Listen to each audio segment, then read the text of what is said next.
Halo guys, kali ini saya hendak membahas tentang alat untuk ngerok nut atau untuk bersihin nut ya. Jadi ini ada 4 alat, tetapi sebelum saya mulai dengan masing-masing alatnya, saya akan bahas dulu sebentar tentang keramiknya dulu. Nah, jadi keramiknya ini kalau saya di sini saya patokannya ada 2 modelnya. Yang pertama ini adalah keramik biasa seperti ini, kita sering jumpain ya. Nah, keramik ini biasanya agak tipis dan dia ini kalau Anda perhatikan bagian atasnya sini dia melengkung. Ini biasa kita jumpain di rumah-rumah biasa lah ya. Ini saya zoom sedikit ya Pak.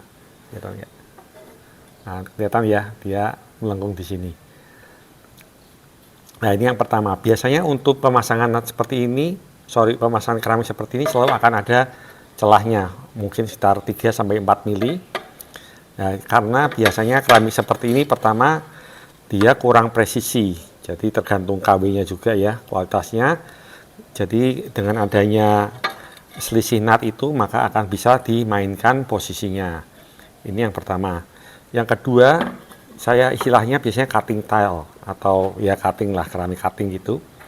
Dia biasanya datangnya dalam ukuran lebih besar, mungkin 60-60. Ini saya coba zoom aja ya. Dia ini bekas ya guys ya. Jadi dia ini biasanya datangnya radiusnya ini kecil atau terkadang ada yang nggak tanpa radius. Jadi benar-benar siku. Yang ini biasanya presisi dan pemasangannya selalu berdekatan. Mungkin sekitar 1 mili atau 2 mili ya kira-kira gitu. Jadi ini lebih presisi dan nutnya sendiri dapat dibuat lebih kecil.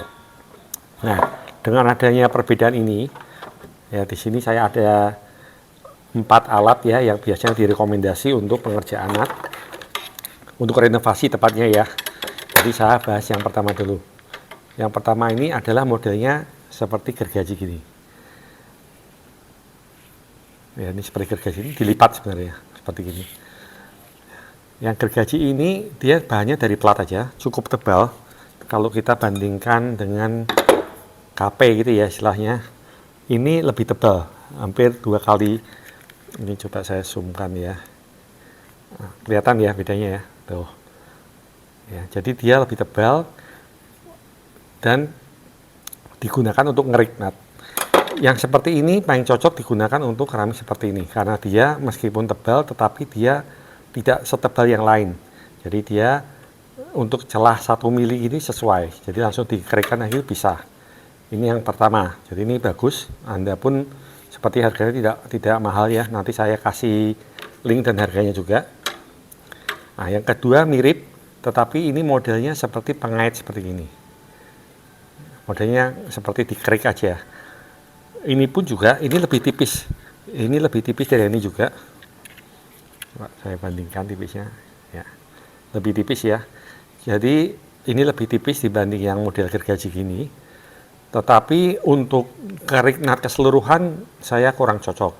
Ini lebih cenderung untuk membersihkan sisa-sisa yang ada di pinggir-pinggir nutnya, di pinggir-pinggir keramiknya. Kira-kira itu lebih cocok.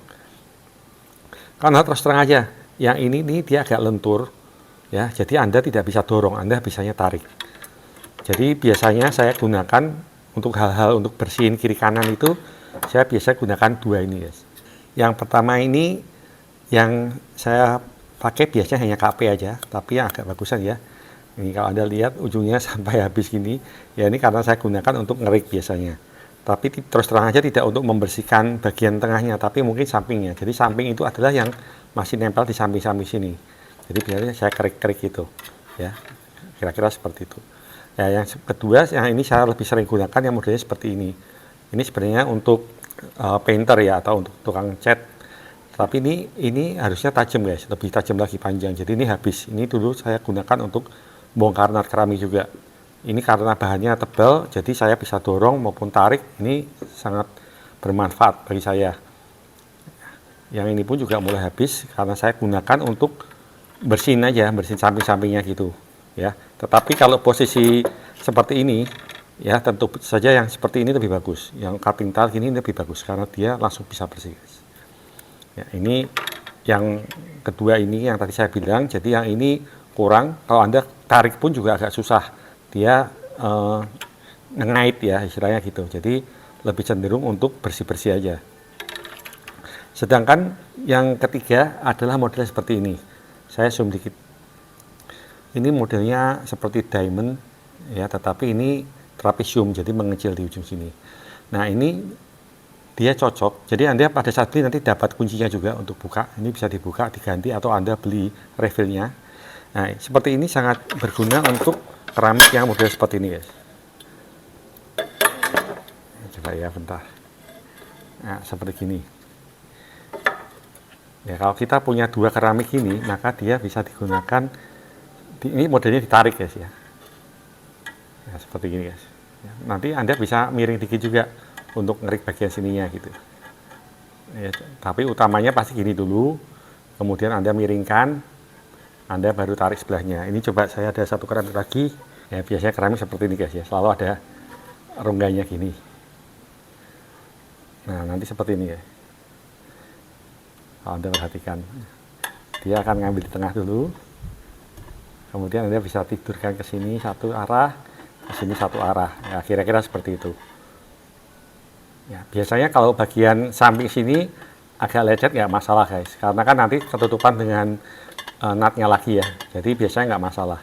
Nah, yang atas ini kalau Anda ternyata ada kotoran di lengkungnya, saya sarankan menggunakan KP aja seperti ini. KP ini dia tipis dan tidak terlalu abrasif lah menurut saya. Jadi Anda tinggal dikerik-kerik gini aja nih. Ya, tidak merusak lapisan pernisnya ya, atau glasurnya. Nah, seperti itu. Kalau ada yang kotoran samping-samping gitu. Nah, ini yang ketiga yang saya bahas ya. Yang ini yang ketiga. Ini modelnya tadi saya bilang ditarik ya, jadi modelnya ditarik seperti ini. Nah, ditarik seperti itu. Kemudian ada juga yang model seperti gini.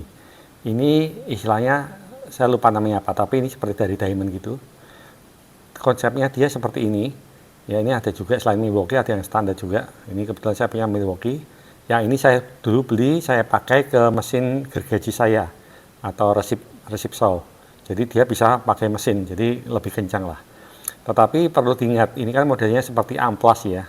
Jadi terus terang aja dia ini lebih cenderung bisa untuk membersihkan lah, kira-kira gitu. Jadi kalau Anda tidak mau menghilangkan semua nutnya, Anda hanya hendak membersihkan bagian yang kotor, kemudian Anda mungkin lapis ulang gitu ya. Nah, ini sangat berguna, guys. Jadi bisa masuk. Tapi tentu saja dia ini tebal, jadi tidak dianjurkan untuk keramik yang model cutting tile. Kalau dibandingkan ya ketebalannya, ini Anda lihat sebelah sini ya, nah, lebih tebal ya. Dan dia kiri kanannya abrasif, jadi dia kiri kanannya abrasif.